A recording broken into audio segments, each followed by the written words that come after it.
America और Iran के जो बयान थे वो काफी हद तक इन्होंने जो मुज़ाकरात को मुतासिर किया। दुनिया की हिस्ट्री की अगर बात करें तो जितनी भी जंगें हुई हैं वो टेबल पर ही आकर खत्म हुई है। तो डोनाल्ड ट्रंप की बात कर ले या ईरान की बात कर ले, हर कोई जो है दोनों ममालिक की तरफ से वो बयानबाजी से दरेग नहीं कर रहा। सफर का जो दूसरा राउंड है वो होने जा रहा है, तो उसमें आप अपनी जो बातें हैं वो रखें और अपनी बातों को मनवाएं।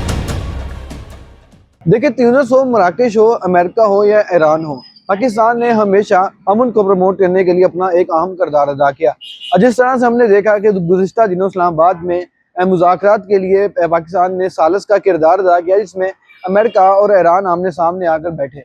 लेकिन हमने उन मुज़ाकरात में एक बात देखी, मुज़ाकरात से पहले दौर में भी और मुज़ाकरात का जो दूसरा दौर भी शुरू होने जा रहा है, उसमें अमेरिका और ईरान के जो बयान थे वो काफ़ी हद तक इन्होंने जो मुज़ाकरात को मुतासिर किया। अगर तो ईरान और अमेरिका एक दूसरे के खिलाफ बयानबाजी करते रहेंगे, जिसमें अमेरिका ने बड़े बचकाना तौर पर बयान दिए और दूसरी जानिब जो ईरान था उसने भी काफ़ी बयान दिए कि हम जंग करने के लिए तैयार हैं, हमेशा तैयार हैं, इस तरह के हम उनके जज्बे को सलाम पेश करते हैं। लेकिन जब जहाँ पर मुज़ाकरात की बात हो तो वहाँ पर इस तरह के बयान अजेब नहीं देते।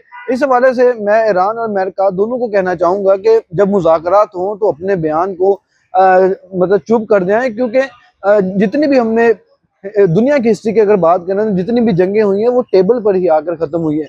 जब टेबल पर आप बैठ चुके हैं तो इस तरह के बयान ना दें, जिसकी वजह से सालिस भी शर्मिंदा हो रहा है और दूसरी जानिब अगर हम बात करें आलमी सतह पर भी जो चीज़ें हैं वो मुनासिब नहीं है। और हर कोई इस वक्त ना सिर्फ पाकिस्तान में बल्कि दुनिया के दूसरे ममालिक में भी शहरी हैं जो शदीद परेशान नजर आ रहे हैं। जब से अमेरिका, इसराइल और ईरान का जंग वाला मामला चल रहा है, तब से बयानात जो है वो सबसे एक कंट्रोवर्शियल और सबसे अहम चीज़ समझी जा रही है। क्योंकि जंगबंदी की जब भी बात शुरू हुई है और पाकिस्तान ने उसका सालसी का किरदार अदा करना शुरू किया है, specially field marshal Asim Munir और शहबाज शरीफ साहब ने, तो उसके बाद जंगबंदी के दौरान कम से कम इनको मुंह तो बंद रखना चाहिए।